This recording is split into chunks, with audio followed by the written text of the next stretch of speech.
Bismillahirrahmanirrahim. Assalamualaikum warahmatullahi wabarakatuh. Alhamdulillah, alhamdulillahirabbil alamin wa bihi nasta'in ala umuri dunya waddin. Asyhadu an la ilaha illallah wa asyhadu anna Muhammadan abduhu wa rasuluh la nabiyya ba'da. Puji syukur, mari sama-sama kita panjatkan kehadirat Allah Subhanahu wa taala, Allah yang Maha Pengasih, Maha Rahman, Maha Menyembuhkan, yang pada pagi hari ini masih memberikan kesehatan dan kesempatan kepada kita sehingga bisa beraktivitas sebagaimana mestinya. Salam dan salam kepada Rasulullah Sallallahu Alaihi Wasallam yang telah membawa kita dari peradaban jahiliyah ke peradaban Islamiyah yang kita rasakan saat ini.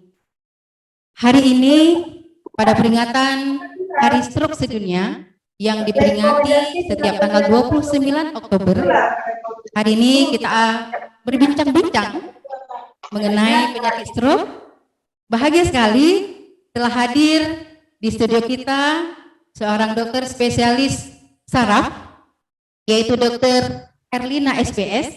Beliau menamatkan pendidikan dokter umum di Fakultas Kedokteran Universitas Syekh Kuala dan melanjutkan program spesialis di Fakultas Kedokteran Universitas Sumatera Utara Medan. Baik, untuk menghemat waktu kita sapa saja beliau. Assalamualaikum dokter.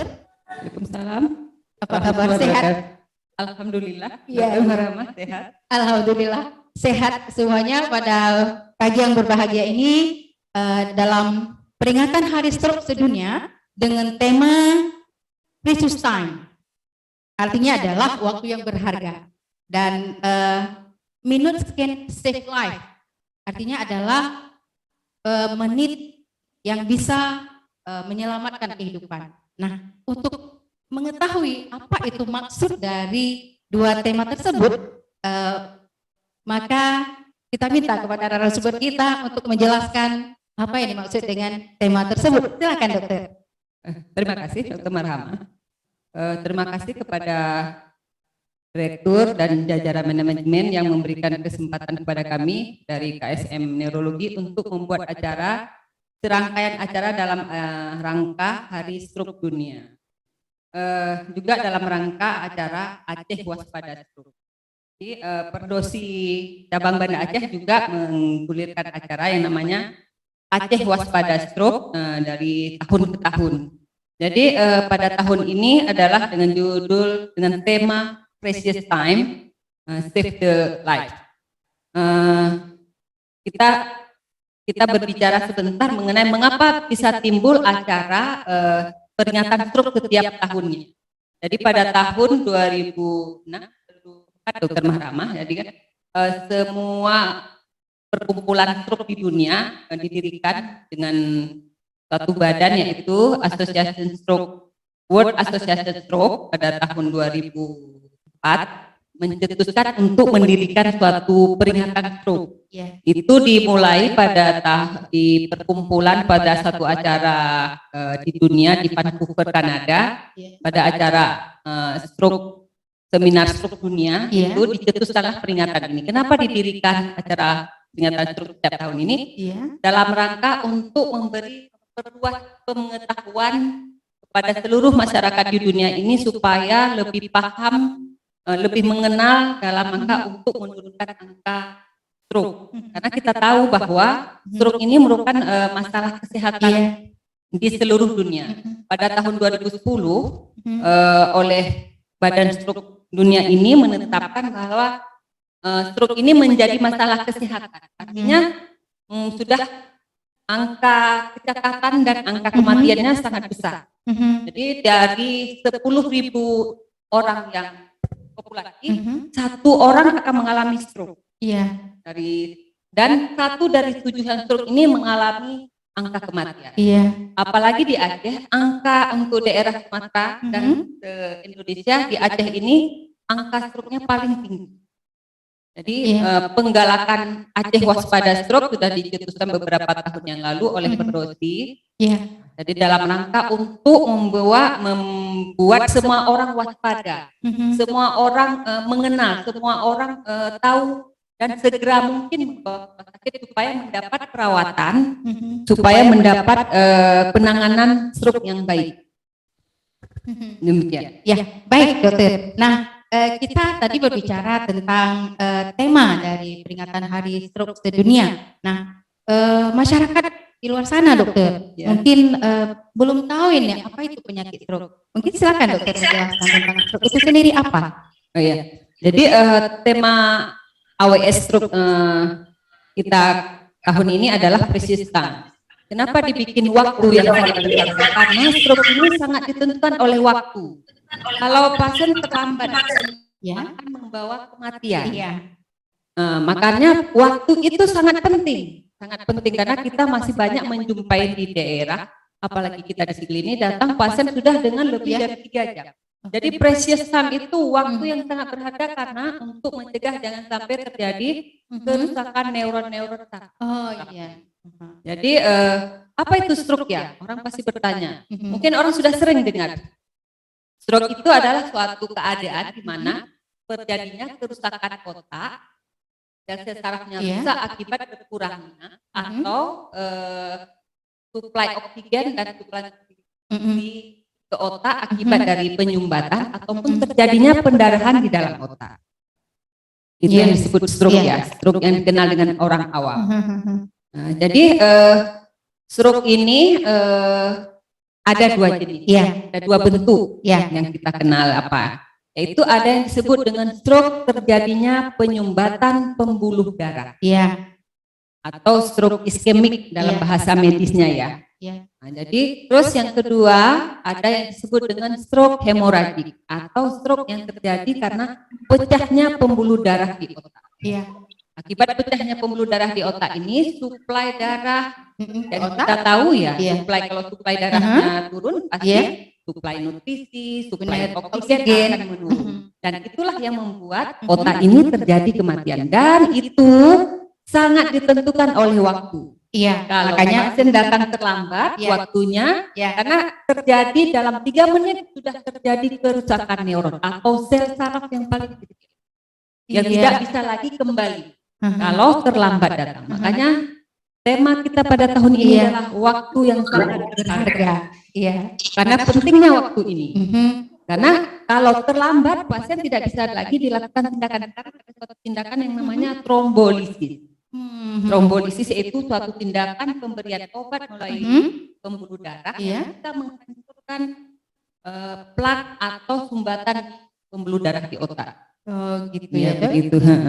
Mengenai stroke iskemik dan stroke hemoragik yang dokter jelaskan tadi, apakah ada perbedaan gejala antara 2 jenis stroke ini dokter? Jadi stroke iskemik itu stroke yang disebabkan oleh adanya penyumbatan, baik itu sebagian maupun ada yang total. Jadi kalau dia gejalanya itu tergantung dari penyumbatannya. Benar. Jadi seperti kita tahu semua bahwa otak itu ada bagian depan, ada bagian tengah, dan ada bagian belakang. Jadi gejala dari stroke iskemik dan hemoragik ini memang hampir mirip, tapi mungkin beratnya mungkin yang agak sedikit berbeda. Benar. Jadi pada stroke yang iskemik itu atau stroke penyumbatan pembuluh darah, dia ada kita kenal 2 jenis juga lagi. Ada 2 lagi ya, dok? Ada 2 lagi yang ada yang tersumbat dengan sedikit, tidak total, parsial, sedikit. Namanya trombosis. Trombus masuk darah atau karena plak itu. Plak itu lemak-lemak yang di pembuluh darah. Yang satu lagi adalah karena embolus yang dari jantung, biasanya bersumber dari jantung. Jadi gejala pada stroke iskemik ini untuk supaya mudah mengenal oleh organisasi stroke ini dibuatlah oleh kita Perdosi, dibuat dengan istilah segera ke RS. Jadi sangat gampang, sangat mudah menghafalnya, sangat gampang mengenalnya sebenarnya. S, senyum. Jadi kalau kita jumpa pasti orang tiba-tiba senyumnya sudah merah, segeralah bawa ke rumah sakit. Yang kedua G. G artinya gerak. Kita suruh pasiennya angkat tangan atau yang sakit atau yang mengeluh itu angkat tangan, tiba-tiba tangannya tidak bisa gerak atau bisa digerakkan tapi sudah lemah. Berarti itu sudah ada gangguan geraknya. Bicara. Kalau sudah bicaranya tidak jelas, tidak bisa lagi seperti biasanya bicaranya jelas, tidak ada cadel. Ya. Itulah kita. Berarti kalau ada tiba-tiba orang di rumah, di sekeliling kita, di pasar, di mana, di kantor, menjumpai dengan yang bicaranya, hati-hati, segera ke rumah sakit. Sudah ada gejala stroke-nya. Terus R, Ya. rabun. Nah, Rabun. seringkali orang tidak menyangka bahwa dalam pikiran kita bahwa stroke itu harus lumpuh. Jadi Benar. Ya. sebenarnya stroke itu tidak harus lumpuh. Jadi ada yang berupa rabun, tiba-tiba sebelah matanya tidak, atau bisa juga dua-dua. Iya. Atau yang istilah kita medisnya disebut dengan amaurosis fuga. Jadi tiba-tiba gelap matanya. Tidak R itu ya, rabun ya. S sempoyongan. Jadi satu lagi gejala stroke itu ada yang orang sempoyongan nggak bisa jalan, nggak bisa berdiri. Itu biasanya kalau terjadi penyumbatan atau pendarahan di otak kecil. Jadi gejala stroke itu sangat mudah dikenal, makanya dibikinlah segera. Atau dulu pada beberapa tahun yang lalu juga sempat kita populerkan dengan istilah face. Jadi kalau dijumpai face atau wajahnya tidak simetris, tidak simetris lagi, tidak lagi sudah merot, bibirnya sudah merot, nah berarti face-nya face. Terus yang kedua arm atau lengan tangan. Kalau sudah tangannya lemah, terkulai, ataupun tidak bisa ngangkat lagi sempurna, berarti itu sudah gangguan. Terus speech. Nah, jadi bicara. Kalau sudah bicara pelo, celat, segeralah ke rumah sakit, segeralah datangi IGD. Sering pasien begini, kadang-kadang beberapa pengalaman ini ya dokter Marama. Jadi pasien, kenapa Bu kok terlambat kali dibawa? Saya nunggu dokter praktek. Padahal kita tahu bahwa stroke itu adalah emergensi. Jadi tidak perlu ambil rujukan. Jadi iya, beberapa pasien mungkin beberapa yang belum mengetahui bahwa stroke itu penyakit yang tidak perlu bawa rujukan kalau memakai BPJS, karena itu termasuk penyakit emergensi. Benar. Jadi saya beberapa pengalaman ini, kenapa Bu kok telah bawa, tunggu ambil rujukan dulu. Iya. Jadi ini stroke ini adalah penyakit yang tidak perlu ambil rujukan, segera langsung ke instalasi gawat darurat, atau mungkin bisa kita sekarang punya PSG ya. Iya, sekarang bisa memanggil dengan 119 ya. Nah, jadi kalau apalagi dengan stroke yang berat, kalau lambat dibawa, kenapa? Tidak punya ambulan, tidak punya mobil, cari mobil tetangga, rujukan belum keluar. Jadi stroke itu tidak perlu menunggu rujukan. Ya, suatu penyakit yang gawat darurat harus segera ke rumah sakit itu. Ya, tadi dokter menjelaskan tentang stroke iskemik. Nah, bagaimana dengan gejala yang hemoragik, dokter? Jadi kalau pada stroke hemoragik itu juga gejalanya sama, tapi beratnya lebih dari stroke iskemik. Tapi pada stroke hemoragik ini artinya ada pembuluh darah yang pecah di otak. Jadi dia bisa mengenai di mana saja, bisa di otak depan, bisa di otak kecil, bisa di dalam. Jadi gejalanya itu tergantung dari bagian tubuh mana ya. Jadi segera RS itu sudah mencakup stroke iskemik dan hemoragik. Mungkin beratnya. Nah, nanti waktu sampai di rumah sakit barulah dilakukan pemeriksaan, apalagi di rumah sakit kita nih ya dokter Marama ya, sudah punya MRI. Ya, MRI. Jadi ini sekarang kita juga lagi menggalakkan suatu tindakan trombolisis. Trombolisis itu apa ya? Suatu tindakan pemberian obat bisa menghancurkan kerak-kerak pembuluh darah yang tersumbat tadi. Trombolisis ini hanya dilakukan pada pasien stroke iskemik atau stroke yang jenisnya tersumbatnya pembuluh darah. Beberapa penelitian hasilnya sangat memuaskan, tapi dengan syarat waktunya tidak boleh lewat dari 4,5 jam. Jadi kalau terlambat di bagian inilah yang precious time. Jadi kalau sudah lebih dari 4,5 jam, sebenarnya waktu yang paling sangat bagus itu sudah 3 jam. Tapi boleh lebih dari 4, di bawah 4,5 jam. Karena kalau sudah lebih dari 4,5 jam, trombus plaknya itu sudah sangat menyumbat dan sel-sel saraf itu sudah sangat rusak, tidak bisa lagi kita perbaiki. Karena begitu terjadi ini tiba-tiba stroke, terjadi penyumbatan. Jadi sel saraf di otak itu mengalami suatu aliran darah yang berkurang, akibatnya oksigen berkurang. zat nutrisi berkurang, terjadilah kematian sel. Nah, kematian sel itu dalam 1 menit, dalam waktu 1 menit sudah harus bisa kita selamatkan. Makin singkat waktu kita memperbaiki sumbatan itu, makin banyak sel saraf yang. Jadi dia kalau makin lama, sel saraf yang rusak itu makin banyak. Jadi daerah yang rusak makin banyak, makin luas, makin lebar, makin jelek gejala. Jadi kadang-kadang pada stroke yang iskemik yang disebabkan oleh emboli itu adanya lepasnya bekuan darah dari jantung. Itu biasanya memberikan gejala yang mirip dengan gejala stroke hemoragik atau pendarahan. Gitu ya. Jadi gejalanya itu dengan yang istilah segera itu sudah cukup untuk orang awam membawa segera ke rumah sakit. Ya, jadi itu sudah mencakupi untuk hemoragik dan iskemik. Nah, nanti gejala khasnya lagi untuk hemoragik itu ada penurunan kesadaran. Tapi untuk orang awam, untuk orang kita membawa ke rumah sakit dengan istilah segera itu sudah ininya mencakupi semua gejalanya.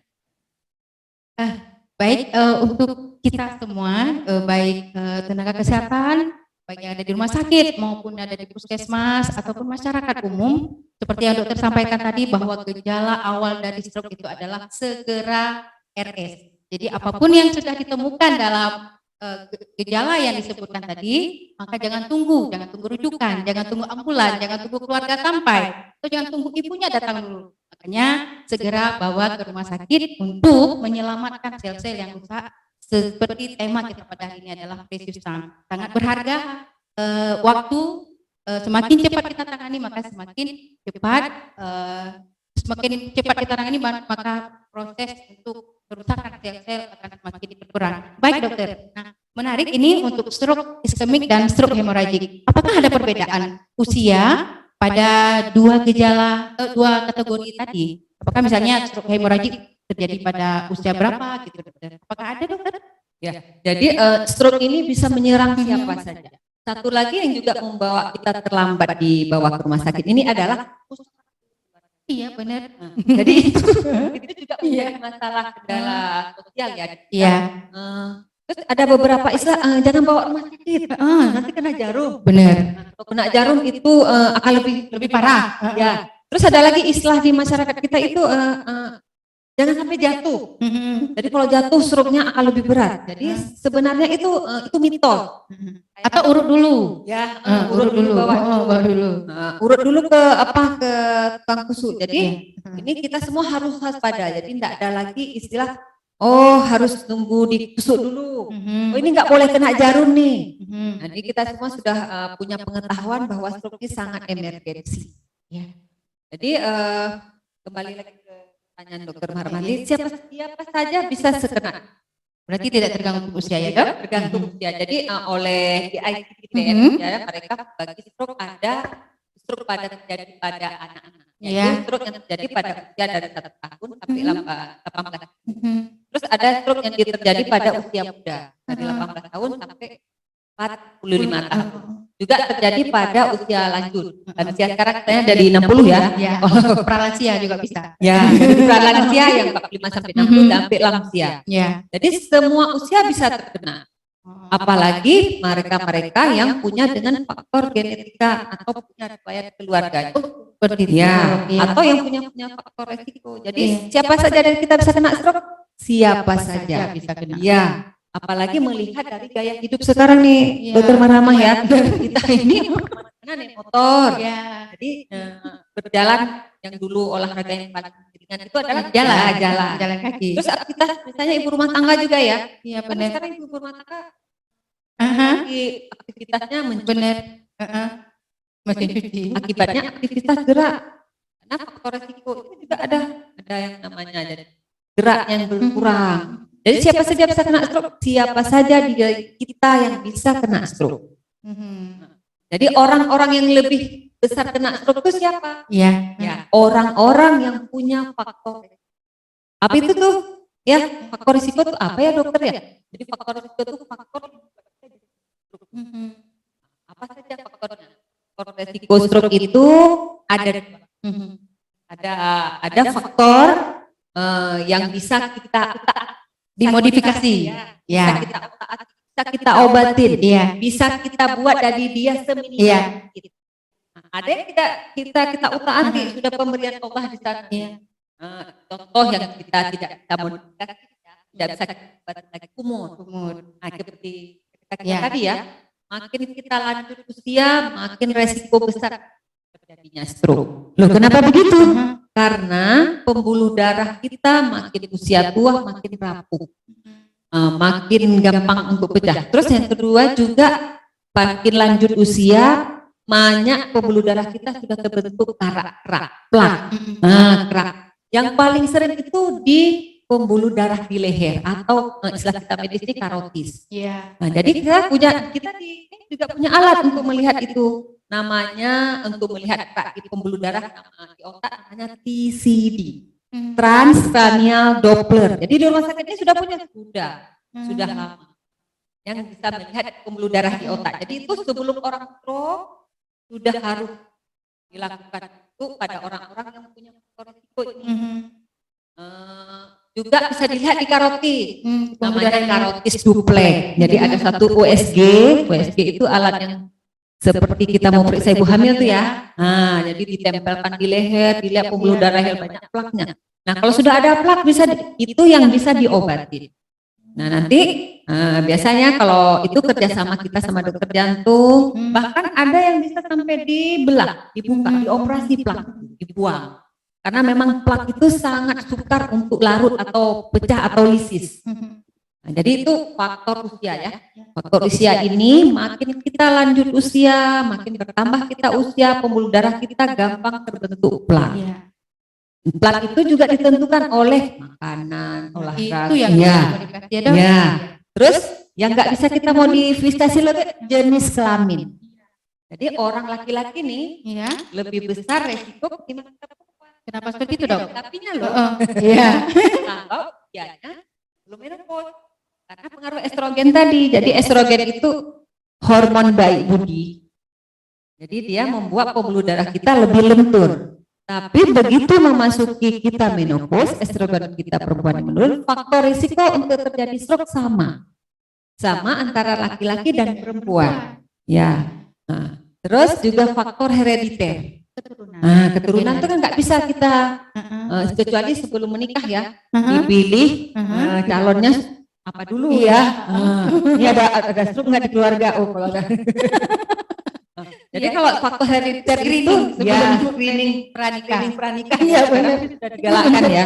Nah, kalau jadi pada orang yang punya riwayat keluarga, kakeknya punya riwayat stroke harus lebih waspada dibandingkan orang-orang yang tidak punya riwayat keluarga. Terus lagi usia, jenis kelamin, juga gender tadi ya. Faktor yang tidak kita bisa modifikasi ada juga ras. Ras ini atau warna kulit. Ada pengaruhnya dokter warna kulit? Ras itu kan menentukan warna kulit ya. Nah, jadi pada orang-orang yang dengan warna kulit terang di Eropa sana, angka stroke-nya lebih kecil katanya. Ini juga dari hasil penelitian. Ya, penelitian. Di jurnal-jurnal disebutkan ras kita daerah Asia lebih besar daripada ras yang dengan kulit berwarna. Ya, itu yang faktor bisa kita tidak bisa kita modifikasi. Terus ada lagi faktor yang membuat orang tapi bisa kita olah, bisa kita modifikasi, bisa kita obatin. Itu malah lebih banyak dari faktor yang tidak bisa dimodifikasi. Nah, yang paling besarnya itu adalah hipertensi. Hipertensi ini sudah menjadi masalah yang mendunia ya. Hampir semua orang, apalagi kita di Aceh nih, Dr. Marama. Makan wah kambing ya. Nah, terus garam kalau nggak makanan yang asin. Nah, terus tidak kontrolnya hipertensi. Jadi yang menjadi satu lagi masalah adalah saya sering menjumpai pasien, loh Dok, obat darah tingginya kok nggak diminum lagi? Normal Dok. Enggak, saya nggak sakit tengkuk lagi dokter, katanya gitu. Jadi sebenarnya minum obat darah tinggi ini bukan karena sakit tengkuk. Jadi sudah banyak di jurnal dituliskan bahwa orang darah tinggi itu tidak punya gejala sakit tengkuk, sakit kepala. Jadi kita di poli sering nih, pasien tensinya 250, pasiennya tenang-tenang saja. Jadi tidak ada hubungannya, oh sakit kepala nih tensinya lagi tinggi. Jadi seringkali pasien hipertensi ini tidak terkontrol akibat tidak memeriksa tensi secara berkala. Jadi sekarang lagi digiatkan namanya diari hipertensi. Jadi pasien-pasien hipertensi ini membuat catatan sendiri dengan tensi yang di rumah. Kenapa tensi di rumah? Ada istilahnya dokter Marama yang namanya hypertensi, code hypertensi. Jadi kalau datang ke rumah sakit, dokter berbaju putih, benar? Sudah takut. Jadi begitu lihat rumah sakit dengan baju putih, pasien saya sudah takut dokter nih. Padahal di rumah nggak ada. Padahal di rumah dia tensinya mungkin sudah terkontrol. Begitu makanya sekarang dibikin diari hipertensi. Ya, tujuannya untuk apa? Supaya pasien-pasien yang hipertensi ini, karena kan kita tahu bahwa hipertensi ini sangat dipengaruhi. Kalau dia bergerak, kalau tensinya pasti akan meningkat. Rasa cemas, rasa takut juga meningkat karena dipengaruhi oleh hormon.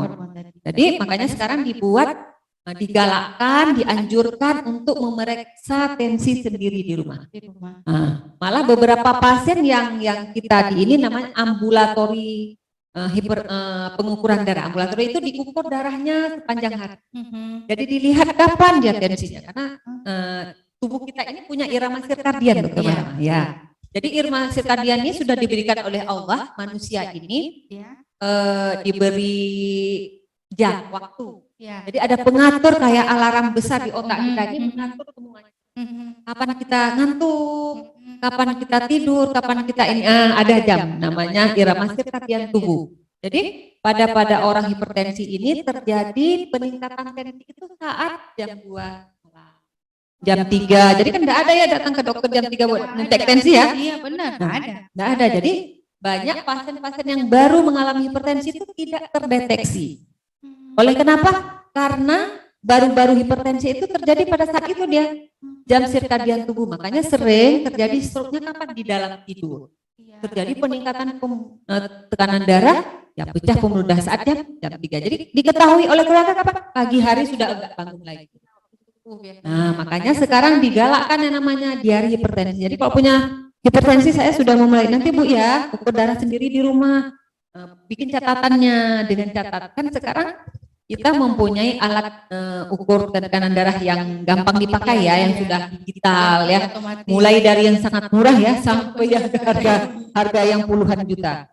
Itu dicatat dengan catatan lengan yang diperiksa selalu dengan yang sama. Ya, dengan posisi diminimalisir keadaan-keadaan yang bisa membuat tensi naik. Jadi jangan melakukan pemeriksaan tensi habis siap makan, habis siap jogging. Boleh diukur tapi untuk melihat perbedaannya. Jadi tensi yang sebaiknya itu tensi dalam keadaan istirahat. Dan berkala ya dok? Ya, berkala. Dan itu sangat penting untuk melihat pada pasien yang punya hipertensi ini supaya jangan jadi stroke, terkontrol tidak. Karena itu akan menentukan cara minum obat. Karena beberapa pasien saya juga mengeluh bosan minum obat. Benar. Nah, jadi memang sebenarnya minum obat darah tingginya memang harus umur hidup ya. Seperti kita tahu bahwa hipertensi ini belum ada kemampuan di manusia yang diberikan oleh Allah ilmunya menyembuhkan darah tinggi. Mungkin ke depan nggak tahu. Sekarang ini kita kan lagi digalakkan terapi stem cell.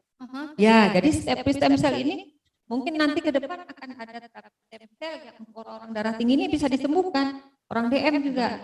Ya, mudah-mudahan atau kita ke depan ada terapi stem cell yang bisa kita tahu di neurologi ini banyak penyakit yang masih menjadi misteri ya, yang masih banyak menjadi kendala. Nah, itu untuk hipertensinya. Jadi ini saya juga menghimbau pada pasien-pasien yang punya hipertensi, minumlah obat teratur. Jangan saya nggak sakit tengkuk lagi dokter, nggak minum lagi. Nanti kalau sakit tengkuk minum lagi. Nah, itu yang membuat si pasien hipertensi ini mempunyai fluktuasi. Fluktuasi itu naik turun. Nah, naik turun tekanan darah yang naik turun itu yang jelek buat pembuluh darah. Nah, itu yang hipertensi ini menjadi faktor risiko. Kenapa? Karena dia membuat pembuluh darah ini gampang membentuk plak atau kerak. Nah, kerak inilah yang jadi trombosis atau sumber penyumbatan. Jadi pentingnya mengontrol obat darah tinggi itu mencegah jangan terjadi plak. Jadi bukan orang hipertensi hari ini jadi stroke ya. Nah, prosesnya panjang lama. Kapan ya orang hipertensi jadi stroke ya? Pasti semua orang juga bertanya nih, kapan ya? Nah, itu yang kita juga belum tahu. Nah, tapi kita bisa prediksi. Jadi sekarang kita punya alat yang namanya TCD itu suatu alat yang untuk mengukur kerak ada nggak di otaknya.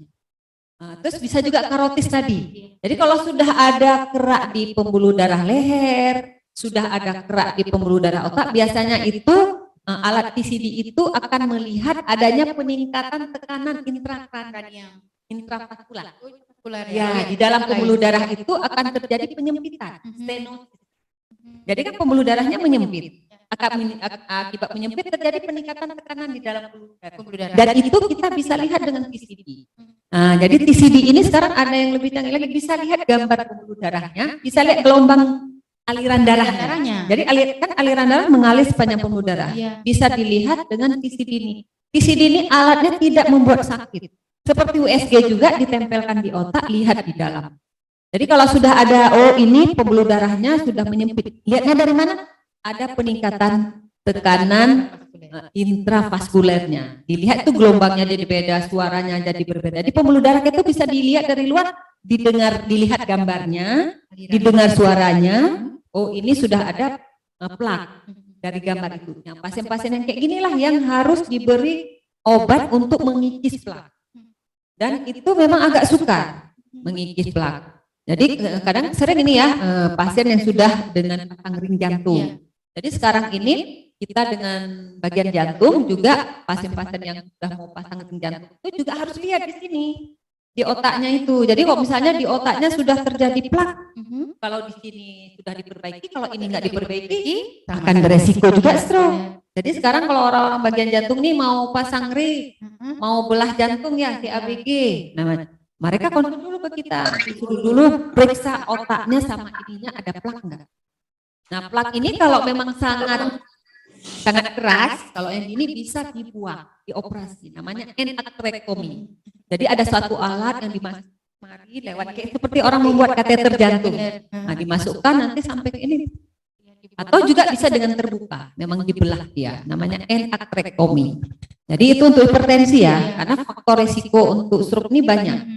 Nah, ini untuk kita bicara dulu dengan yang stroke iskemik ya. Nah, ini hipertensi. Terus berapa sih kadar darah tekanan darah? Sering kali ditanya oleh pasien saya, sering dapat pertanyaan, kan saya umurnya udah 70 dokter, boleh? Itu normal dong. Sering kayak gitu ya. Nah, sebenarnya tidak. Jadi WHO sudah menetapkan suatu ketentuan bahwa kalau usia masih di bawah sampai 80 tahun, itu tensi yang optimal itu yang 130/80 dari umur 18 tahun. Jadi dewasa tadi ya, dengan anak-anak punya kriteria parameter sendiri mereka. Jadi kalau usia di atas 18 tahun tensinya harus optimal. Berapa? Di bawah 130/80. Jadi kalau tensi saya 130 dokter, masih hipertensi, masih beresiko namanya. Prehipertensi itu beresiko juga. Jadi kalau yang sebagusnya di bawah itu. Nah, tekanan, jangan lupa tekanan darah ini ada dua loh dokter Mahrama. Ada yang namanya istilah sistol ya, kalau orang awam kita bilang apa ya, tekanan darah yang di atas. Nah, ya pernya. Jadi kadang-kadang sistol yang atas itu bagus, 130 ya, diastolnya tinggi. Yang pernya 100. Itu juga hipertensi namanya isolated hypertension. Jadi yang pada isolated hypertensi harus diobati juga. Karena itu beresiko juga. Jadi sering itu. Saya sudah bagus dokter berapa? 120 tapi itu hipertensi juga jangan lupa. Nah, terus mengontrol hipertensinya ya minum obat seumur hidup. Nah, itu yang mungkin membuat bosan, membuat pasien saya nggak apa-apa nih dokter minum obat seumur hidup. Nanti ginjal saya rusak, nanti jantung saya rusak. Kan sering dapat pertanyaan ya. Jadi tekanan darah saya 0 nanti. Jadi akan ada turun terus. Ya. Jadi obat hipertensi ini tidak akan membuat kita drop. Nah, sebenarnya. Jadi sekarang pun sudah diciptakan oleh ahli-ahli farmako kita nih, ahli-ahli obat kita nih, sudah diteliti bertahun-tahun, dibuatlah obat hipertensi ini dengan minum sekali. Sebenarnya sangat gampang. Malah sekarang ini diciptakan oleh orang yang menggeluti farmakologi ini, obat-obatan ini dibikin obat darah tinggi ini dalam satu pil 2 jenis. Kombinasi. Ya, kenapa pil kombinasi sekarang ada penggabungan itu kadang-kadang pasien hipertensi ini tidak bisa terkontrol dengan satu obat. Makanya dibuatlah pil kombinasi. Terus dibikinlah cuma minum sekali hari. Ya, Kalau dulu minum, kita coba punya dulu kaptopril ya, Iya, nifedipin dulu ya, minumnya 3 kali. Terus nggak bisa mengontrol dengan stabil karena masa kerjanya pendek. Iya. Obatnya masa kerjanya singkat. Jadi begitu belum dapat udah minum lagi. Nah itu yang membuat pasien repot. Jadi sekarang pasien-pasien nggak perlu repot lagi, minum obat cukup kali. Terus pasien juga sering saya ditanya, dokter, saya ini harus minum obatnya pagi apa siang ya? Yang bagusnya ya sering ya jadi pertanyaan kita ya. Nggak ada waktu khusus ya. Nggak ada, kalau minum malam itu lebih baik. Tidak. Minum siang itu lebih baik, enggak. Dia dari penelitian dinyatakan tidak ada waktu khususnya. Waktu khusus kapan minumnya. Jadi yang paling bagus kapan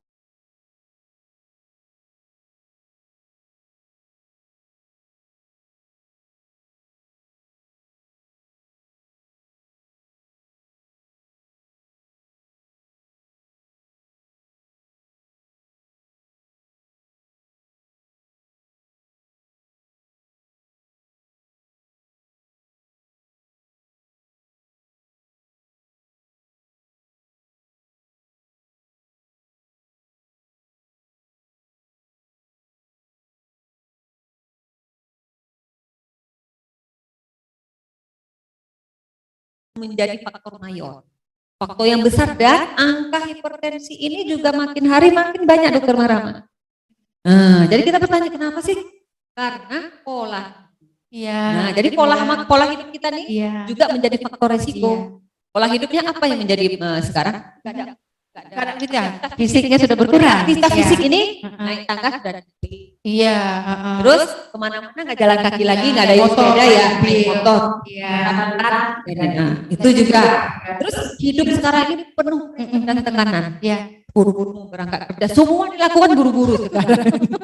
Jadi itu membuat juga pasien-pasien hipertensi menjadi bawah tekanan ya.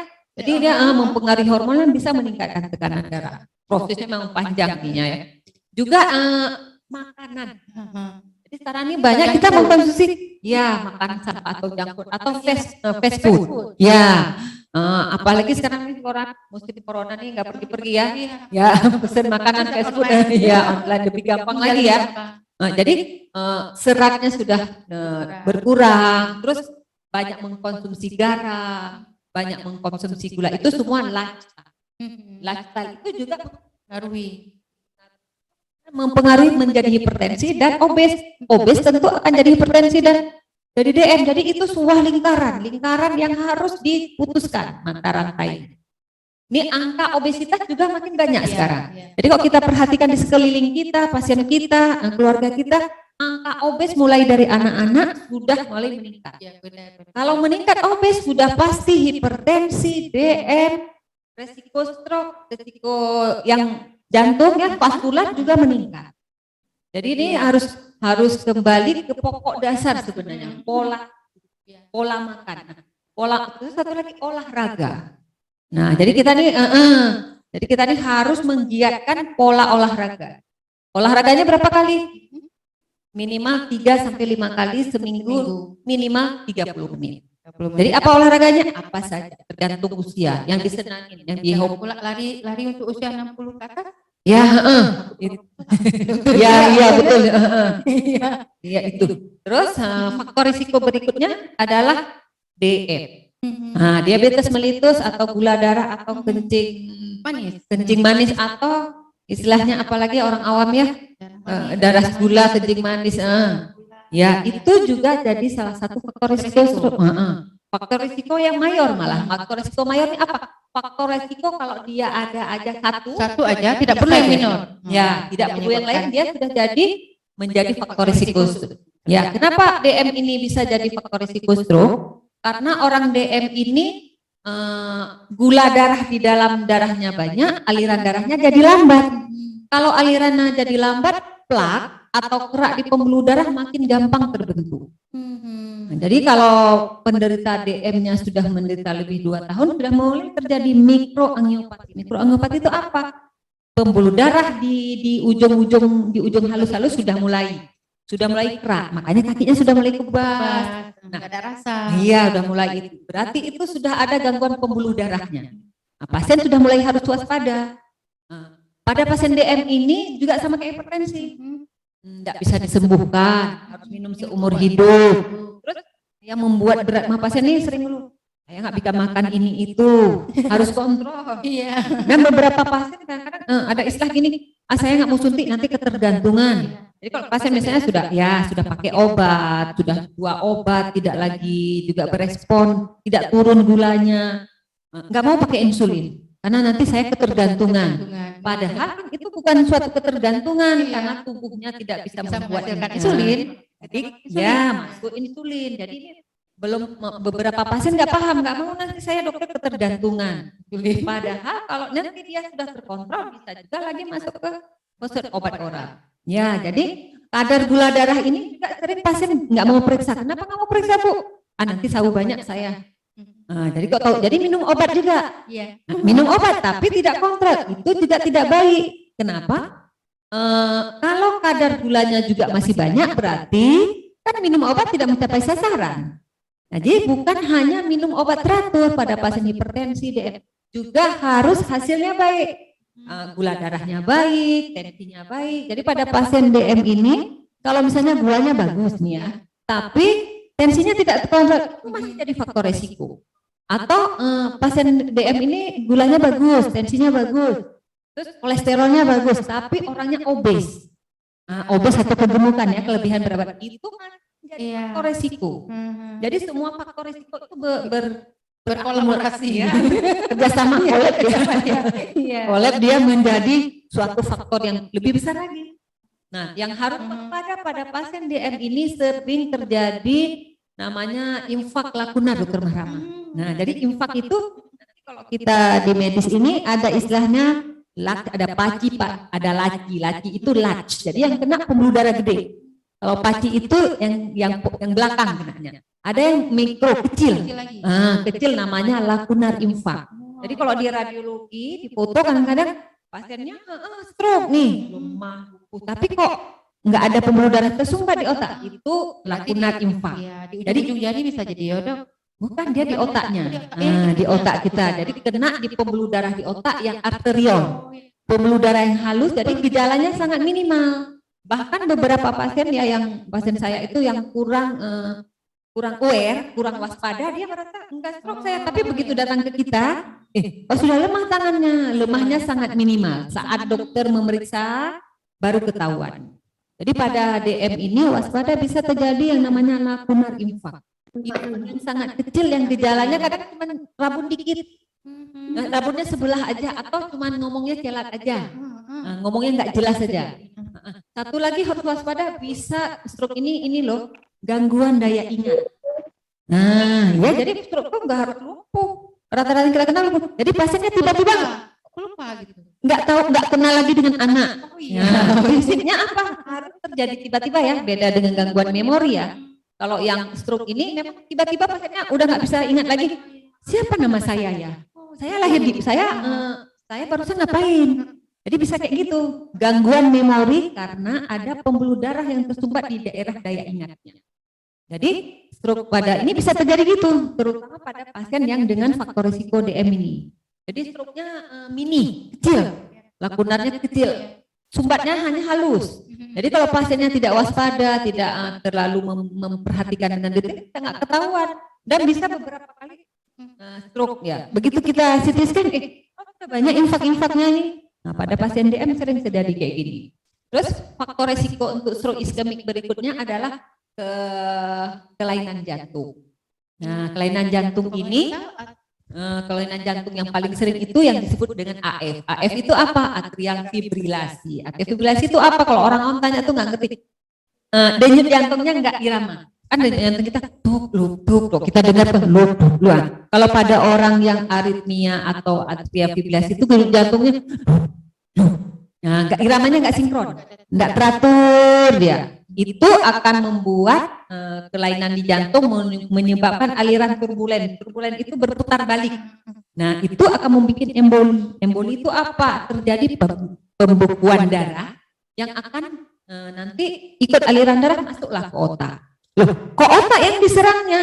Kan orang bertanya gitu loh, kenapa nggak jantungnya yang bikin itu? Karena otak itu prinsip pembuluh darahnya end artery. End artery itu apa maksudnya ya? Otak itu daerah dia didarahi oleh dua pembuluh darah dari depan sama yang belakang. Nah dia ini pembuluh darahnya satu area satu pembuluh darahnya. Nah beda ya kalau kita tangan nih lagi masak-masak di rumah kepotong, nggak apa-apa. Nah ada di sebelahnya kolateral ya. Nah kalau di otak kolateralnya sangat minimal. Kolateral itu pembuluh darah pembantu. Jadi kalau misalnya kayak kalau saya sering mengistilahkan sama pasiennya, kalau pembuluh darah otak itu kayak rumah di komplek Bu. Jadi kalau misalnya jalannya tutup, nggak bisa lewat lagi ya, udah ibu nggak bisa pulang ke rumah. Nah, gitulah dia istilahnya ya. Jadi kalau di otak itu uniknya gitu. Terus dari jantung emboli itu ikut aliran darah ke sumbat. Apa? Karena dia ujung, tidak ujungnya, ya end artery dia. Jadi makanya bergejalanya ke otaknya. Hiperdarahinya. Iya. Oh yang hiperdarahinya ya. Iya. Jadi terus juga kalau pada penyakit jantung ini misalnya terjadi kelainan katup. Nah, kelainan katup juga dia menyebabkan emboli dan pada pasien dengan kelainan atau faktor risiko dari jantung ini biasanya bisa terjadi emboli. Jadi stroke-nya itu besar, berat, pembuluh darah yang tersumbatnya besar, akibatnya gejala lebih berat. Kalau kita lihat klinis atau dari gejala tanpa melihat dengan CT scan, seakan-akan seperti stroke orang pendarahan karena gejalanya sangat jelek. Waktu kita CT scan rupanya emboli. Nah, pada pasien yang emboli ini kalau cepat datang bisa ditrombolisis ya. Nah, jadi diberikan obat yang menghancurkan kerak itu, akibatnya kalau dia sudah lisis hancur keraknya bisa lancar lagi aliran darah. Jadi gejalanya kerusakan sarafnya bisa diminimalisir. Cuman dengan syarat precious time. Jadi waktunya tidak boleh datang lebih dari 3 jam. Jadi kalau sudah cari rujukan dulu, cari apa dulu, pasti lewatlah precious time itu. Nah, faktor resiko juga pada yang orang-orang dengan kelainan katup. Nah, pada kelainan katup ini bisa pada orang usia muda loh, anak-anak. Ya, saya pernah menjumpai stroke usia 12 tahun, 11 tahun. Kognital ya Dok? Ya, karena kelainan katup tadi. Kelainan katup atau penyakit jantung rematik. Jadi yang membuat kelainan katup ya bisa juga menjadi faktor risiko dan ini terjadi pada anak-anak. Jadi pada anak-anak itu bisa disebabkan oleh itu faktornya. Terus faktor risiko untuk stroke iskemik berikutnya adalah faktor risiko ada gangguan kolesterol darah. Nah ini faktornya ini topik yang paling hot loh dia. Kolesterol. Ya. Tadi mau ditanyakan ini dokter. Kolesterol ya. Nah, jadi kolesterol itu dia prosesnya akan proses panjang. Jadi nggak ada kalau hari ini saya kolesterol tinggi besok jadi stroke, tidak. Dia prosesnya bergabung antara satu dan faktor lainnya. Jadi loh kok bisa ya kolesterol ini bikin jadi stroke ya? Jadi faktor kolesterol ini, jadi si lemak ini di darah ini membuat aliran darah kita jadi agak lambat. Nah sekarang ini saya banyak menjumpain orang memeriksa kolesterolnya di ujung tangan ya. Saya termasuk dokter yang agak tidak setuju. Tidak setuju kenapa? Karena sekarang yang dilihat kolesterol kita ada 4 ya. Ada kolesterol HDL, LDL, triglycerid, kolesterol total. Jadi yang menjadi sekarang ini sangat orang memperhatikan tuh LDL teman-teman. Nah, jadi LDL ini si lemak jahat nih. Jadi ada satu lemak kita yang baik namanya HDL. Itu harus tinggi di atas 50. Si LDL ini sekarang di bawah 70. Iya. Jadi kalau kita orang nih, tapi tidak sama ya. Kalau orangnya sudah pernah stroke.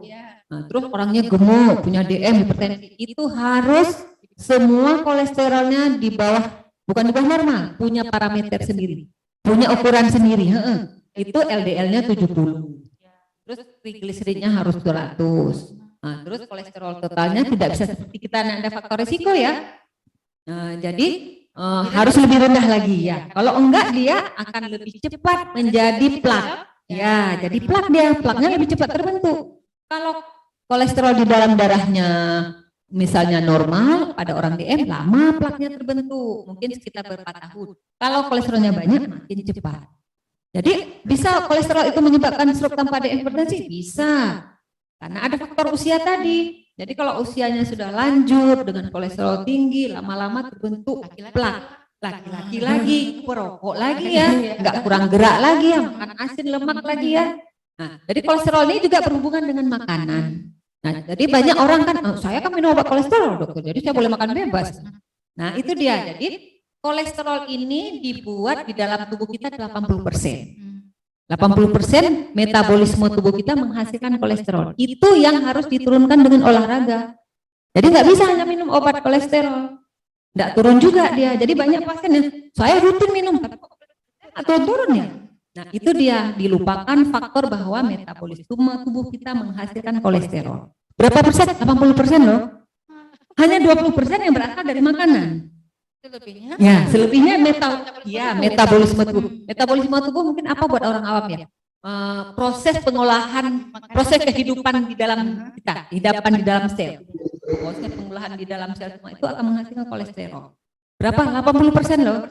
Nah, jadi yang 80% ini harus diturunkan dengan adanya gerak tubuh tadi 3 sampai 5 kali sehari selama 30 menit. Ya, itu menurunkan. Jadi ada orang yang sudah ada kolesterol, ada DM tak bergerak, makin besar resikonya tadi.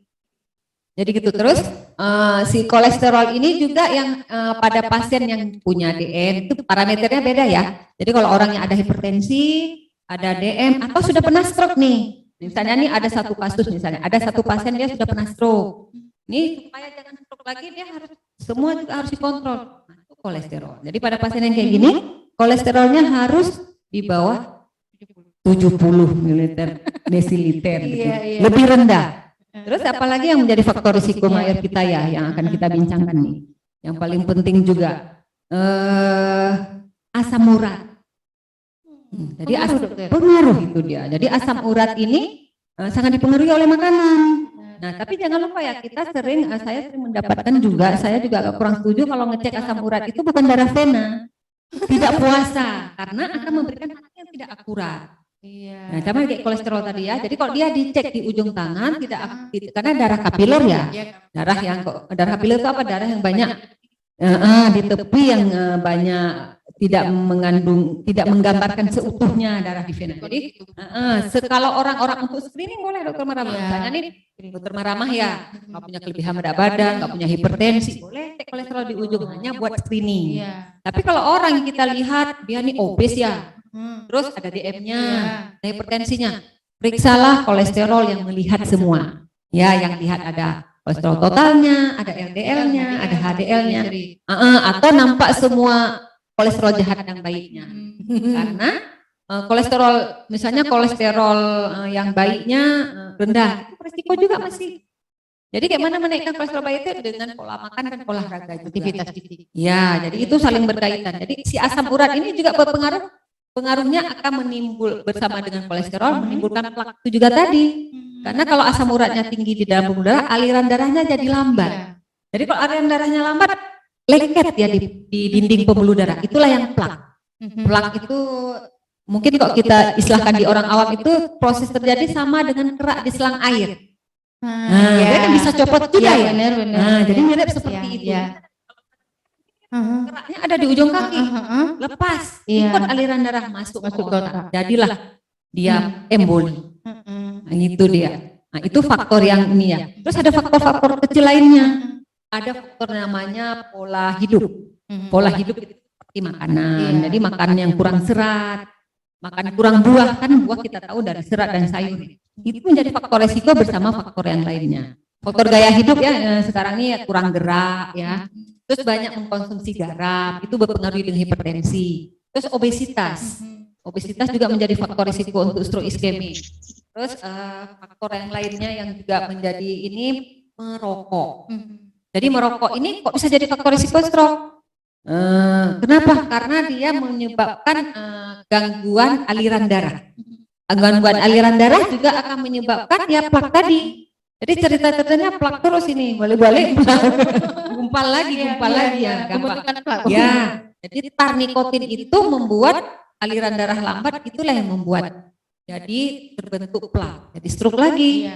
Jadi apalagi pada pasien yang kadang-kadang pasiennya sudah stroke masih merokok juga, kadang-kadang ada hipertensinya, ada DM-nya, apalagi tambah-tambah ya dok. Nah, tadi berbicara masalah faktor risiko ya dok. Nah, tingkatan stroke itu sendiri ada tingkatannya dok.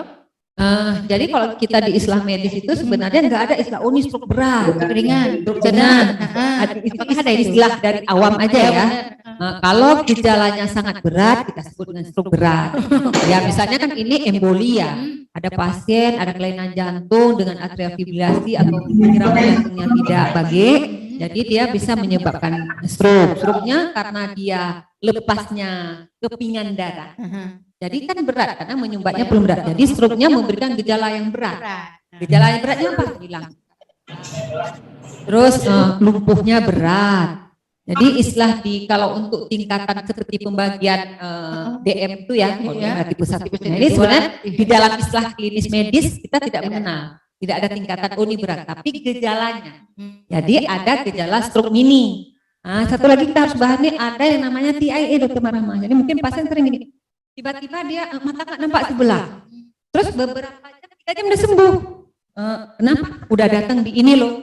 Diurut-urut, saya urut-urut dokter, saya pijat-pijat, terus lepas, nggak ada lagi, nggak jadi stroke. Itu sebenarnya bukan lepas, itu yang namanya TIA atau transient ischemic attack atau stroke mini. Jadi pembuluh darahnya tersumbat, jadi aliran darah didorong lepas, nggak jadi stroke. Namanya TIA kalau di bawah 3 jam, gejalanya cuma 2 jam, 2 menit, itu namanya TIA. Kalau berlangsung di bawah 24 jam, misalnya nih ada pasien datang ke bas sebelah, datang ke IGD segera, tapi dalam 24 jam dia sudah sembuh. Sebelum 24 jam itu namanya reversible ischemic transient attack. Jadi serangan iskemik bisa kembali. Itu yang sering kadang-kadang datang ke kusuk ya, atau diurut-urut lepas. Nah dia tidak nyumbat penuh. Jadi dia sementara sumbatannya bisa lepas oleh aliran darah, tidak jadi stroke atau disebut dengan istilahnya stroke mini. Jadi kalau stroke-nya tersumbat pembuluh darah besar, ya gejalanya akan berat. Atau kalau orang dengan stroke pendarahan. Tapi kalau pendarahannya sedikit, jadi kadang kita nih akhir-akhir ini banyak karena kita punya CT scan, kita bisa lihat nih kasus stroke dengan hemoragik atau pendarahannya kecil. Dia gejalanya mirip dengan stroke iskemik. Jadi gejalanya pasien lemah, kebas, bicaranya celat, tidak hilang kesadaran. Nah kalau dulu kan mungkin kita kenal ya, kalau sudah penurunan kesadaran stroke hemoragik. Jadi belum tentu. Jadi kita harus lihat diagnosa pastinya pakai stroke dengan CT scan. Ya dengan CT scan untuk melihat stroke ini. Nah gitu dia. Apakah yang gejala-gejala ringan tadi bisa diatasi di rumah dokter ya seperti tadi? Nah itu dia, ini yang harus diberi pengertian ke masyarakat ya. Kalau orang sudah ada mini stroke, si pasien ini akan datang stroke-nya. Kapan tidak tahu. Apakah dia 1 jam, 2 jam, 3 jam, pasiennya bisa akan ada serangan ulang stroke. Artinya saya bilang ini kayak tsunami loh, datang sudah di warning dulu. Nah, sudah ada warning dari ini. Sebenarnya orang ini harus lebih waspada daripada yang lainnya. Kalau orang yang stroke mini atau yang TIA tadi ya, dia akan datang itu kapan tidak tahu. Jadi pada pasien ini sebaiknya dia dirawat inapkan.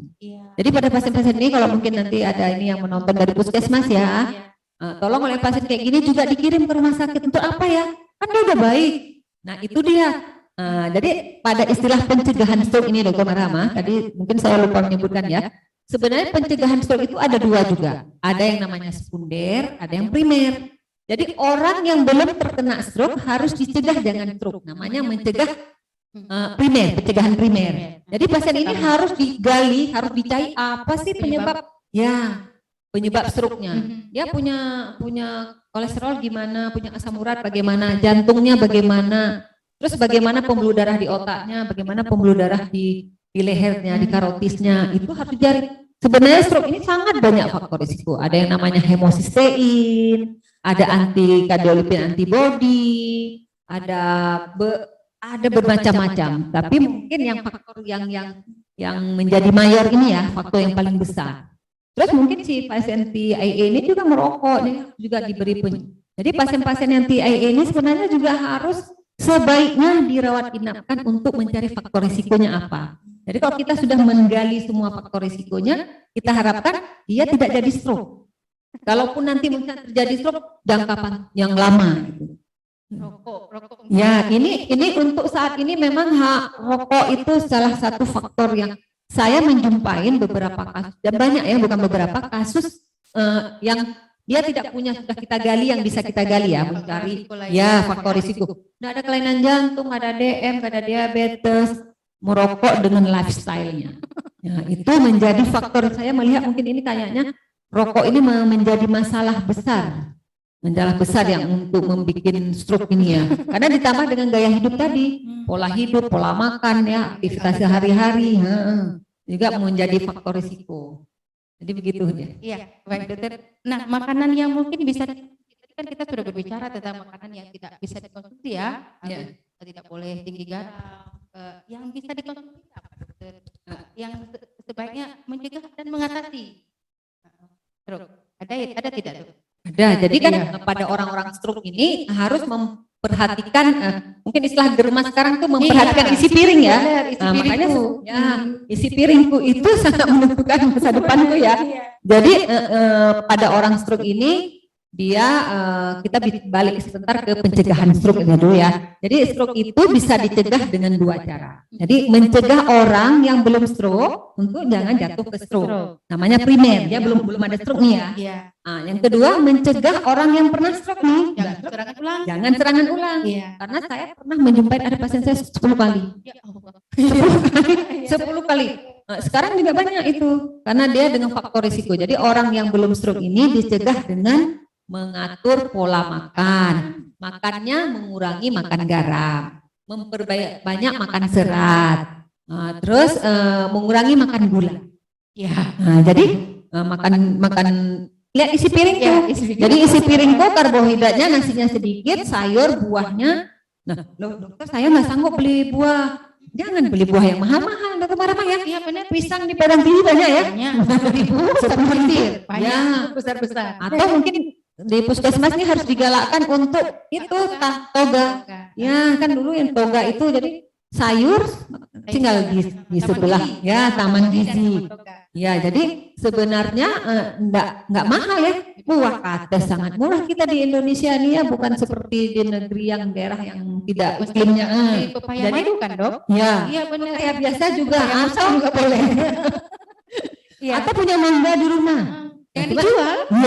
Dijual atau pepaya khusus, tanam khusus untuk jadi memperbanyak makan serat karena serat itu akan memperbaiki pembuangan kita, sisa-sisa yang nggak diperlukan dibuang. Jadi kurangi makan yang banyak gula, banyak garam, memperbanyak minum air putih.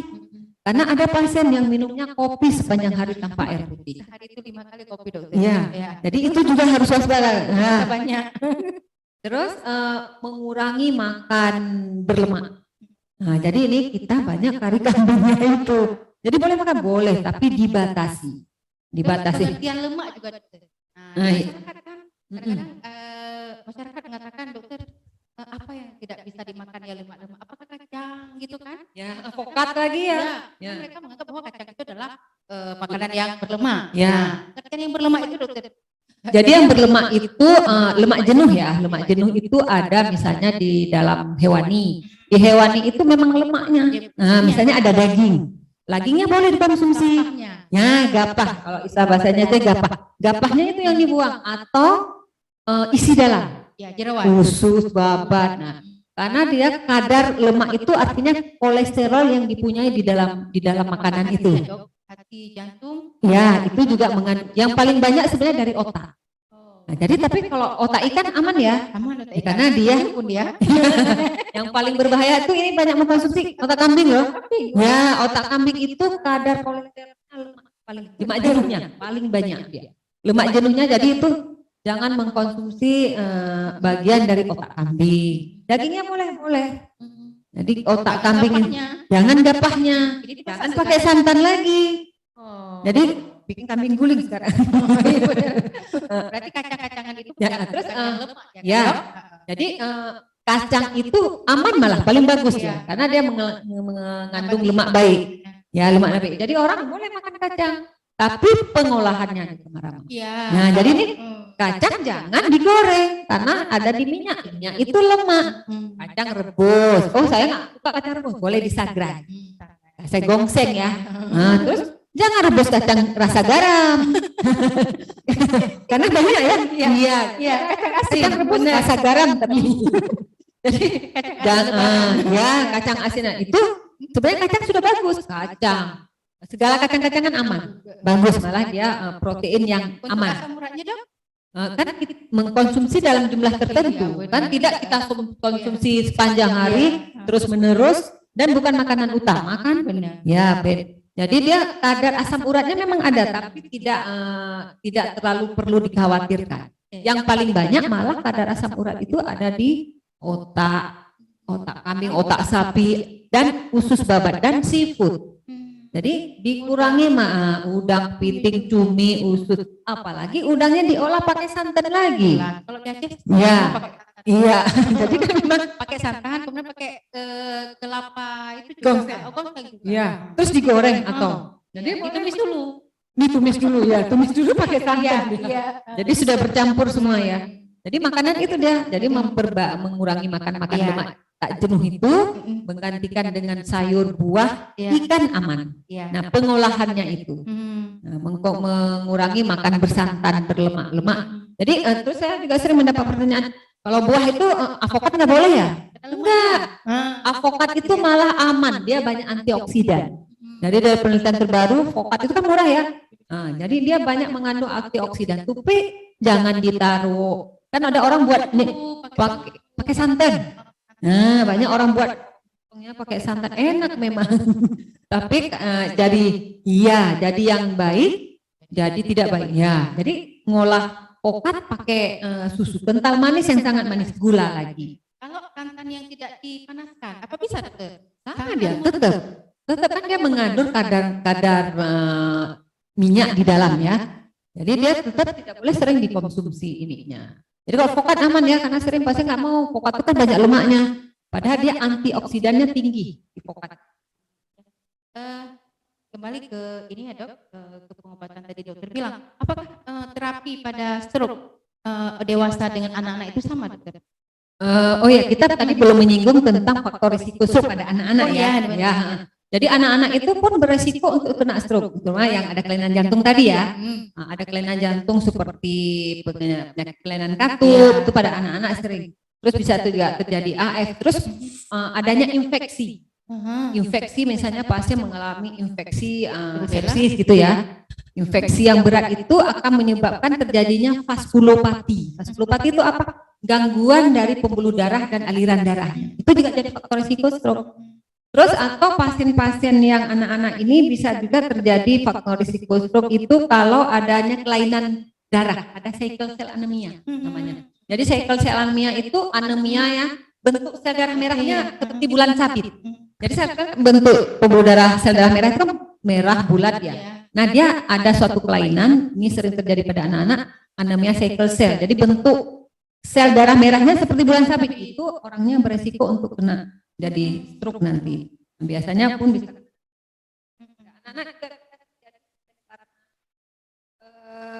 kelainan pembuluh darah yang sudah ada bawaannya, atau ada kelainan bentuk, bisa juga. Terus AVM namanya. AVM itu bentuk dari pembuluh darahnya itu tidak normal.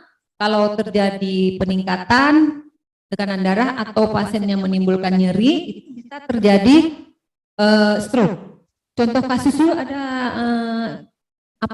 artis kita dulu yang kena AVM pecah itu dulu ada tuh Sukma Ayu ya.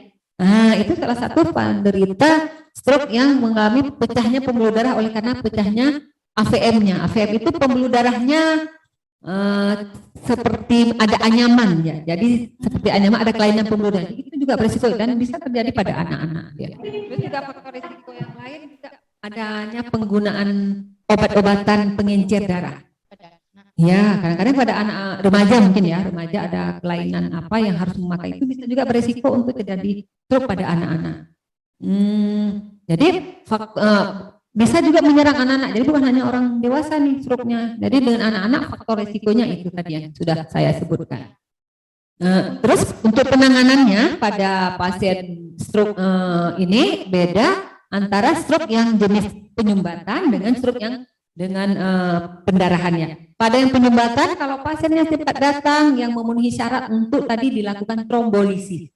Nah, trombolisis ini dipakai zat pengencer darah yang disuntikkan, tapi itulah syaratnya dia harus datang dalam waktu di bawah 4,5 jam. Dan rumah sakitnya harus punya CT scan, karena kalau nggak bisa lihat.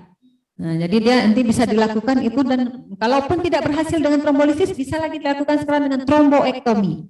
Nah, kita bisa kirim ke Banda Aceh. Di Banda Aceh sudah ada dokter neurointervensi. Jadi dokter neurologi yang sudah sekolah belajar lagi menangani pasien tindakan-tindakan pada pasien stroke, pada pasien yang lain-lain. Jadi neurointervensi ini kalau misalnya ini geraknya sangat menempel, tidak bisa lepas dengan trombolisis, bisa dilakukan tromboektomi. Trombusnya dipasang alat seperti kita kateterisasi jantung masuk ke otak terus dikeluarkan dari ini. Nah, jadi dia kalau nggak berhasil trombolisis malah bisa dengan itu pada stroke iskemik ya. Nah, jadi waktunya sangat menentukan, precious time lagi. Precious time langsung segera datang ke rumah sakit, langsung ditangani, langsung apa? Karena kita sudah punya CT scan dan MRI. Nah, terus kalau pada stroke hemoragik juga harus segera. Kenapa? Kita sekarang ada bedah saraf di sini dan tindakan-tindakan untuk, jadi misalnya terjadi pendarahan. Nah, kalau pendarahan, dia bisa juga dilakukan tindakan dikeluarkan darahnya. Karena kita sekarang, ya, karena begitu terjadi stroke, terus otaknya mengalami kerusakan, akibat kerusakan jadi otaknya bengkak. Jadi ada beberapa pasien kita yang dengan emboli itu menimbulkan stroke yang gejalanya berat, otaknya dibuka loh Dokter Mahrama.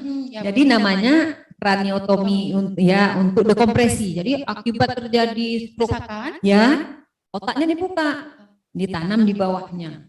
Nanti kalau udemnya sudah hilang, kayaknya di ini lagi.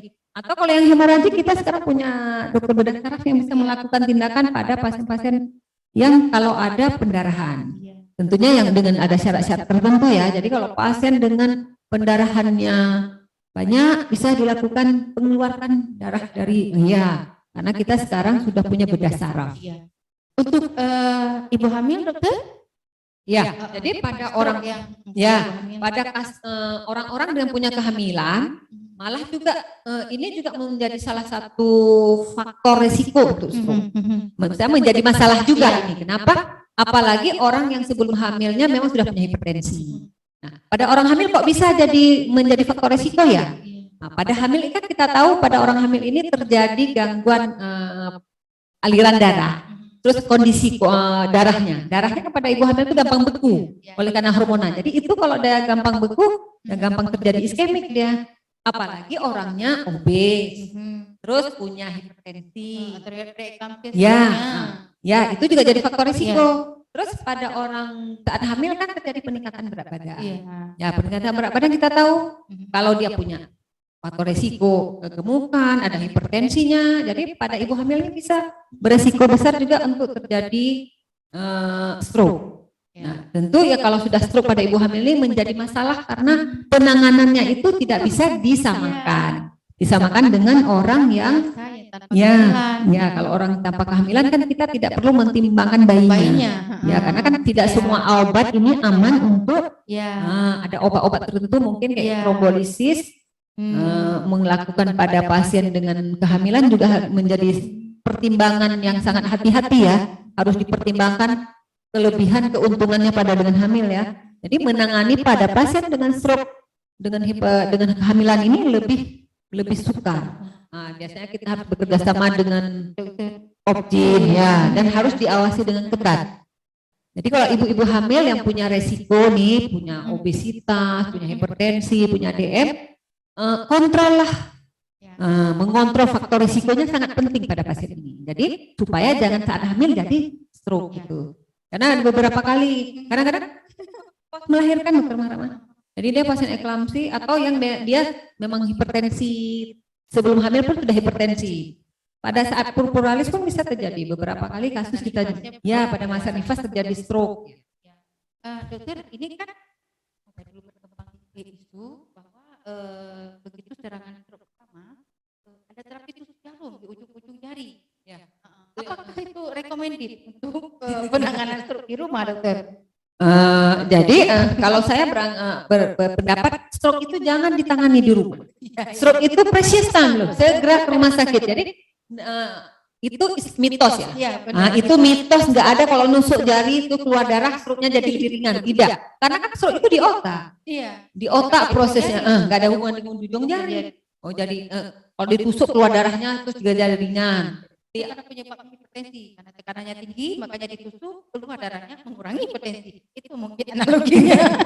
Kan untuk menjadi hipertensi kan bukan hanya oleh karena darah. Jadi banyak faktor curah jantung, faktor aliran darah itu sendiri, faktor darah itu sendiri, faktor pembuluh darah sendiri. Jadi tidak bisa hanya faktor nusuk jari bisa. Jadi itu satu mitos yang sudah harus kita hilangkan. Harus kita di puskesmas harus digembar-gemborkan bahwa itu mitos, nggak ada. Ada stroke segera ke rumah sakit, segera ke RS. Nah, satu lagi dokter, teknik brainwash. Oh iya. Nah, itu yang selama ini sedang berkembang, apakah bisa bermanfaat? Ini penggiatnya mantan kita ya. Jadi kalau dari neurologi memandang itu brainwash itu di brain spa lah dia bilang ya, brainwash, brain spa sama itu. Neurologi memandang, jadi neurologi sudah pernah mengeluarkan rekomendasi bahwa rekomendasi untuk brainwash itu tidak direkomendasikan.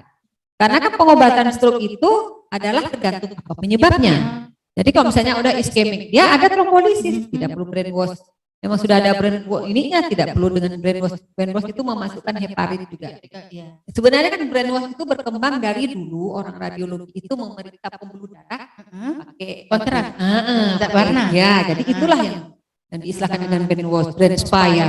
Kalau dari neurologi, dari Perdosi tidak merekomendasikan dan sudah mengeluarkan suatu pernyataan atau suatu kesepakatan bahwa neurologi tidak merekomendasikan brainwash karena dari jurnal-jurnal tidak manfaatnya tidak banyak. Jadi gitu memang sudah ada itu berapa tahun yang lalu memang sempat heboh ya. Iya, sempat ini. Tapi brainwash lumayan mahal loh. Benar ya dok. Tidak recommended untuk yang stroke. Nah, saat ini dokter vaksinasi sedang digalakkan dan pemerintah kita sangat konsen dengan vaksinasi ini. Bagaimana dengan pasien stroke? Nah ini dia. Jadi kami semua dokter sekarang ini dikunjungi oleh pasien bukan berobat sekarang. Saya dokter meminta rekom apa? Supaya saya nggak vaksin katanya. Lo nanti kalau Bapak memenuhi syarat vaksin, kita nggak bisa ngeluarin rekom, Bapak. Kenapa nggak bisa ngeluarin rekom? Bapak tidak termasuk orang yang nggak boleh divaksin. Jadi pasien stroke ini boleh divaksin, boleh. Kalau sudah lewat dari fase akutnya. Jadi stroke kita tadi tidak membahas stroke ini punya masa bahaya atau fase akut. Jadi stroke itu sangat bahaya yang kadang-kadang sering keluarga bertanya, loh dokter, kok makin hari makin jelek lah. Sering kita yang merawat pasien ini dikomplain, dokter makin hari makin jelek, kayak mana nih? Ini gara-gara obatnya ini nih. Jadi stroke itu ada yang namanya fase akut. Fase akut stroke itu dari 1 sampai 6. Ada juga yang berpendapat 1 sampai 5 hari, ada yang 4 hari. Jadi fase akut itu fase di mana stroke sedang berkembang, sedang terjadi, seperti kita mau flu nih ya, kan saat badan, kedua meriang, ketiga meleran, baru stroke juga gitu. Jadi stroke lagi pendarahannya tersumbat, efek darinya ada otak yang iskemik, ada otak yang rusak. Makin lama kor itu sekitar yang paling rusak di sekeliling itu yang makin jelek. Nanti setelah masa itu dia akan masa pemulihan, di mana sel saraf. Jadi pada masa stroke akut itu pasiennya tidak boleh divaksin. Karena itu pasien dalam keadaan tidak terkontrol semua ya pada saat itu. Jadi setelah pasien stroke ini melewati masa gawatnya, masa akutnya, kondisi hipertensi sudah baik, kondisi pasien sudah baik, boleh divaksin. Walaupun ada gejala sisa masih ada kelumpuhan. Iya, walaupun kelumpuhan anggota gerak bisa divaksin ya. Ya, jadi Persatuan Dokter Neurologi seluruh Indonesia sudah merekomendasikan, sudah mengeluarkan surat, sudah mengeluarkan pasien mana yang nggak boleh. Yang nggak boleh vaksin pasien stroke yang baru terjadi, yang masih fase akut. Atau kalau paling takut ditunggu sampai 1 bulan. Setelah sebulan pasiennya baik, tensi terkontrol, gula terkontrol, kondisi pasien paling baik, walaupun pasien belum sembuh sempurna, boleh divaksin. Loh kenapa harus divaksin dokter? Nah kan pasti bertanya, bapak pasien, loh kok harus divaksin juga saya? karena punya faktor komorbid. Jadi pasien-pasien yang dengan komorbid ini kalau kena si COVID ini akan lebih jelek. Nah, kalau sudah divaksin gejalanya jadi lebih kurang. Jadi pasien-pasien yang punya komorbid inilah malah yang harus divaksin. Iya. Nah, di neurologi juga banyak nih, kita kedatangan banyak nih setiap hari di poli minta surat jangan divaksin. Padahal kadang-kadang pasien cuma sakit kepala. Ya dengan tidak ada apa-apa juga. Ya, jadi takut apalagi pasien nanti saya lumpuh lagi, dokter. Padahal kalau dari penelitian yang sudah kan ini vaksinnya juga sudah berlangsung beberapa bulan, jadi kan sudah ada orang membuat penelitian, sudah dilihat nggak ada hubungannya. Jadi boleh divaksin, boleh dengan faktor risikonya sudah baik. Walaupun masih lumpuh ya walaupun masih gejala sisa karena belum sembuh betul. Atau stroke sudah lama, kemarin kita dapat kunjungan pasien di poli, pasiennya stroke sudah 2 tahun, dia mau minta surat. Saya kan stroke lumpuh, nanti kalau vaksin stroke lagi. Tapi selama ini beliau tidak minum obat darah tinggi. Jadi takut dengan vaksin. Jadi pasien stroke ini boleh vaksin. Iya, baik. Intinya adalah tidak ada kontraindikasi vaksinasi bagi orang dengan stroke kecuali ada serangan yang akut. Baik dokter, ini ada beberapa partisipan yang ingin bertanya. Orang dengan berat badan berlebih lebih cenderung terkena stroke. Apakah benar dokter? Mungkin sudah dijelaskan tadi dokter ya? Mungkin enggak, atau kita tegas lagi mungkin ya. Ini menghormati yang sudah bertanya. Jadi memang orang yang punya kelebihan berat badan itu beresiko besar untuk kena stroke. Jadi sekarang ini dilihat dari mana lingkaran. Jadi kalau punya lingkaran perut pada perempuan lebih dari 90 itu beresiko. Artinya apa? Dia gemuk perut ya. Apa namanya istilahnya? Ada istilahnya itu. Untuk yang orang yang itu beresiko besar, kenapa? Karena dia cenderung membuat, memang bukan gemuknya aja yang akan menjadi resiko stroke. Dia faktornya bergabung. Orang yang dengan kegemukan ini cenderung kurang. Terus orang yang gemuk ini cenderung resiko besar. Cenderung beresiko. Jadi itu semua akan menjadi stroke. Jadi bukan obes toh. Obes toh ini bergabung dengan yang lain. Tapi tidak sekarang, mungkin beberapa waktu, beberapa saat bergabung yang lain menjadi plak di pembuluh darah, menjadi hipertensi dia. Jadi pada pas orang-orang yang punya kelebihan berat ini harus menurunkan berat badan seideal. Baik dokter. Kemudian ada pertanyaan lagi. Apa ada penanganan darurat di rumah bila ada anggota keluarga terjatuh di kamar mandi dengan riwayat darah tinggi untuk mencegah jangan terjadinya stroke? Ini terima kasih sudah meluangkan waktu, sudah mendengarkan saya bincang-bincang kita hari ini. Jadi kalau ada pasien yang kayak gitu jatuh tiba-tiba di kamar mandi tanpa sebab, bukan karena kepleset, segera bawa ke rumah sakit Bu, resiestam. Jadi jangan menunggu lagi kalau dilihat, apalagi dengan tidak sadar. Jadi tindakan di rumah apa? Segera cari pertolongan. Di rumah apa yang dilakukan? Kalau pasiennya muntah, jangan diberi air. Seringkali begitu pasiennya nggak sadar, kasih minum. Jadi begitu kita sampai ke rumah sakit, sudah masuk ke paru-paru. Sudah dengan infeksi paru. Jadi kalau di rumah apa yang dibuat? Buatlah posisi pasien yang nyaman. Kalau dia muntah nggak ketelen, jadi posisi dimerengkan. Nama istilah di neurologi itu posisi mantap. Jadi pasien dimiringkan, tangan kaki yang di bawah lurus, yang di atas dibengkokkan, miring. Bantal guling. Iya posisi itu. Jadi diharapkan untuk apa kayak gitu? Itu akan membuka jalan nafas. Terus akan membuat kalau dia muntah tidak tertelan ke paru-paru juga. Jangan dikasih minum makan. Terus buka, dilonggarkan semua pakaiannya. Pinggang dilonggarin, baju dalam ya. Terus cari segera untuk bawa ke rumah sakit. Jadi tidak ada tindakan khusus, tidak ada tunggak khusus di rumah. Jadi segera cari pertolongan atau hubungi PSC 119. Kita sudah jalannya di dinas ya. Di dinas kesehatan sudah jalan. Nah, dokter yang tinggi dengan penderita darah tinggi yang cenderung terkena stroke. Jadi orang dengan kolesterol ini kadang-kadang sering bukan sendirian dia berdiri. Jadi pada satu orang ini misalnya dia kolesterol tinggi tapi usia lanjut. Terus dia ada obes. Jadi untuk jadi stroke ini satu faktor bergabung dengan faktor yang lain dan jarang kita jumpai kok dia ada hipertensi ya. Ada faktor yang lainnya dia. Faktor yang lainnya misalnya kalau kita cek nanti homosisteinnya tinggi.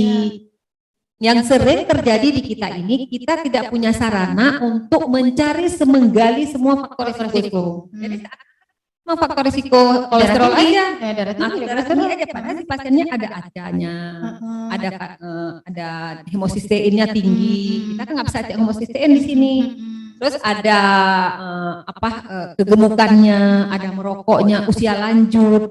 Jadi faktor risiko yang sendiri tok itu ada tapi sangat jarang. Sering disertai paling tidak lifestyle. Lifestyle itu sering kali yang jadi pasiennya sudah ada darah tinggi, sudah ada kolesterol, makin besar lagi. Jadi mana lebih besar antara hipertensi?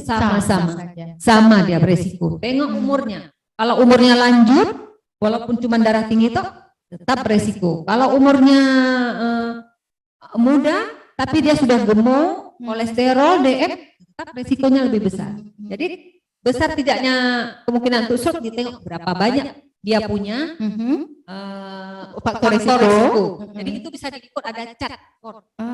Cat itu ada skornya risiko. Jadi orang pernah stroke bisa dihitung berapa kali lipat nanti ada parameternya itu bisa dihitung dengan cat skor namanya. Gitu.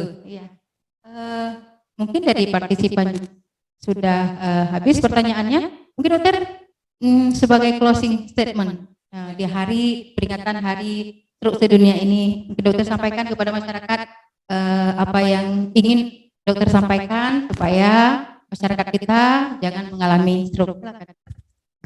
Terima kasih masih mendengarkan saya pada hari ini. Pertama harapan saya ini, saya perpanjangan lidah dari seluruh dokter saraf yang ada di sini ini. Kami mengharapkan dari manajemen juga segera bisa merealisasi keinginan kami untuk melakukan trombolysis di sini. Jadi harapan saya pertama kepada manajemen adalah untuk segera bisa merealisasi keinginan kami untuk mengadakan trombolysis di rumah sakit Tengku Sitiro ini. Terus juga harapan saya kepada masyarakat adalah precious time. Jadi begitu ada kasus stroke, jangan lagi ditunda. Jangan cari rujukan dulu, segera ke rumah sakit. Seperti juga gejalanya segera ke RS. Jadi tindakannya juga segera. Kita galakkan ini, gejala stroke segera ke RS. Tindakan segera ke RS. Bisa digalakkan sekarang ini. Terus juga kita mengharapkan juga kepada teman-teman kolega yang di puskesmas rutin rajin men-screening orang-orang yang jadi kita mungkin kalau pasien-pasiennya apalagi sekarang kan penggalakan PRP ya. Pasien-pasien resiko itu dikembalikan dengan PRP. Ini harapan saya segera ke RP. Istilahnya yang harus dipopulerin ya, segera ke rumah sakit pada pasien dengan stroke dengan gejala segera ke RS juga. Baik dokter, terima kasih atas kesempatan berbincang-bincang dengan kami pada hari yang berbahagia ini dalam rangka peringatan Hari Stroke Sedunia dengan tema Precious Time, yaitu waktu yang sangat berharga. Seperti sudah disampaikan dokter tadi bahwa apapun gejala, baik ringan, sedang ataupun berat, kalau sudah mengalami gejala segera RS, maka yang harus kita lakukan di rumah adalah segera bawa pasien ke RS ya, segera bawa pasien ke rumah sakit dengan gejala segera RS-nya. Demikian yang dapat kami sampaikan. Mohon maaf atas segala kekurangan. Hadanallahu wa iyyakum ajmain. Assalamualaikum warahmatullahi wabarakatuh.